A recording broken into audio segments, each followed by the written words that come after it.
and I studied history.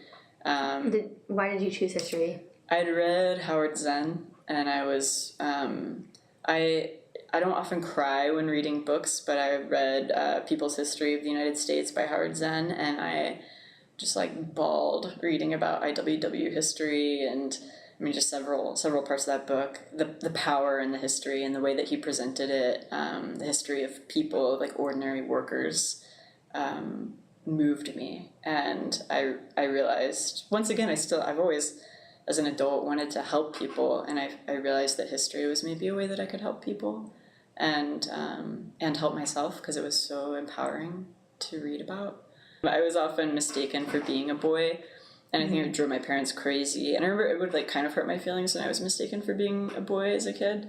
Did you ever because I experienced the same thing, did you ever have a fear of going in public restrooms and having adults be like, or just anyone be like, you're in the wrong restroom? Yeah, well, it was never comfortable to be misgendered, but it wasn't so much because I strongly identified as a girl. It was because I think my parents made it seem like that was embarrassing. They were embarrassed when someone thought I was a boy.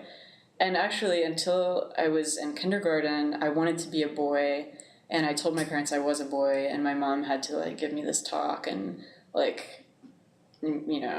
think she might have used a picture book or something. I don't remember exactly. And we talked about my genitals and, and how I was a girl and I needed to accept that I was a girl. And at that time, I mean, that was very early before the trans movement and, transgender visibility was not a thing back then. And so my parents, my mom and I since have talked about it. And I mean, recently she sent me an article and she was like, I think you were transgender when you were a kid. And she was like, I just didn't know. She was like, I didn't know anyone who was transgender. I didn't even know. She didn't know it was a thing. And so it's interesting to imagine, if I'd been born now instead, what that might have been like.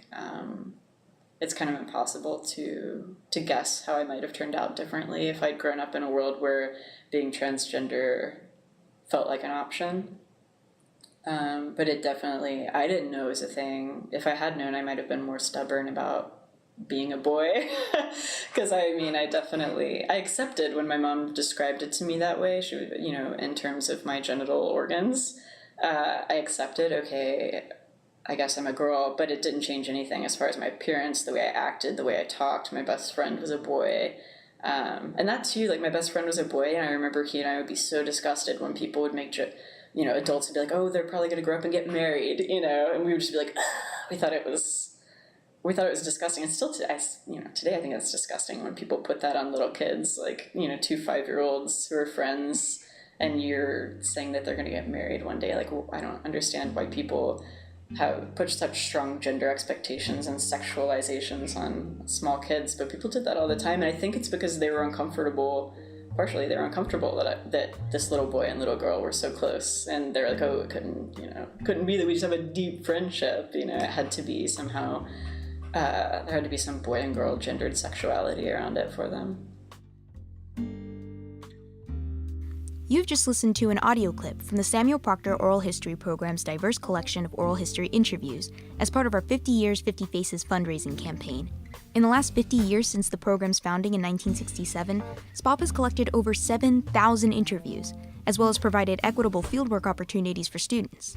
To support our program's mission to document the voices of people from all walks of life, visit our donation page through the link in the description, or visit our website at oral.history.ufl.edu. That's oral.history.ufl.edu. SPOHP. One community, many voices.